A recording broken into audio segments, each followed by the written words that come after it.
Le club amnévillois de tennis de table accueillait le quart de finale de la Coupe de Moselle vendredi 25 mai. Pourquoi à Amnéville? Tout d'abord parce que la salle se prête à recevoir de telles manifestations, mais pas seulement.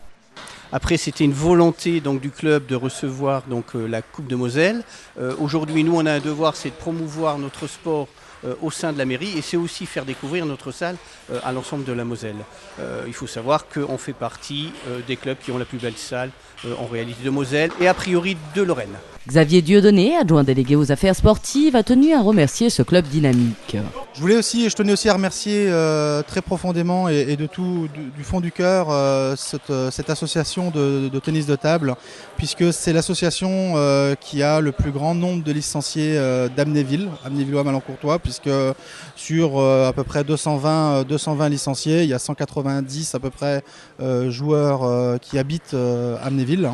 Et il y a une trentaine de bénévoles que je souhaitais vraiment continuer à remercier parce que sans eux, le club, la ville ne serait rien. Donc encore bravo à tous ces bénévoles et qu'aujourd'hui la meilleure équipe gagne. À ce stade de la Coupe de Moselle, il restait les 8 équipes suivantes. Saint-Avold 1, Clutange 3 et 4, Metz 2, Marange-Sylvange 1, Forbach 1, Amnéville 1 et Obergeilbach 1.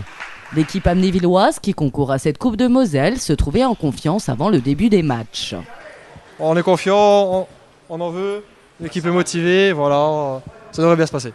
L'adjoint en charge des sports, Xavier Dieudonné, était présent lors de cette compétition pour soutenir l'équipe du club amnévillois.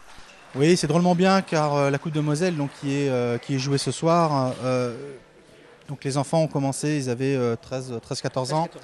13-14 ans, ils ont été formés au club, donc c'est une très belle performance.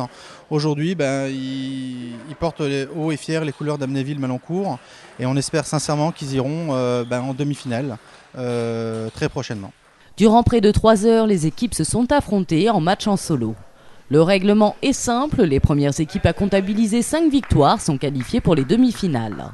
L'équipe amnévilloise a fait un sans faute en enchaînant 5 victoires sans aucune défaite et se retrouvera à Clutange le 16 juin pour la demi-finale de la Coupe de Moselle face à Metz, Forbach et Clutange. Quelques minutes avant le début des matchs, nous avons demandé au président amnévillois de nous livrer ses pronostics. Écoutez-le. Alors d'après le tableau, la logique serait donc Clutange 4 aujourd'hui, Amnéville 1, Forbach 1 et Metz 2. Ça devrait être la logique, mais la logique n'est pas toujours respectée. Comme quoi, le président amnévillois avait vu juste et c'est bien ces 4 équipes que nous retrouverons à Clutange le 16 juin.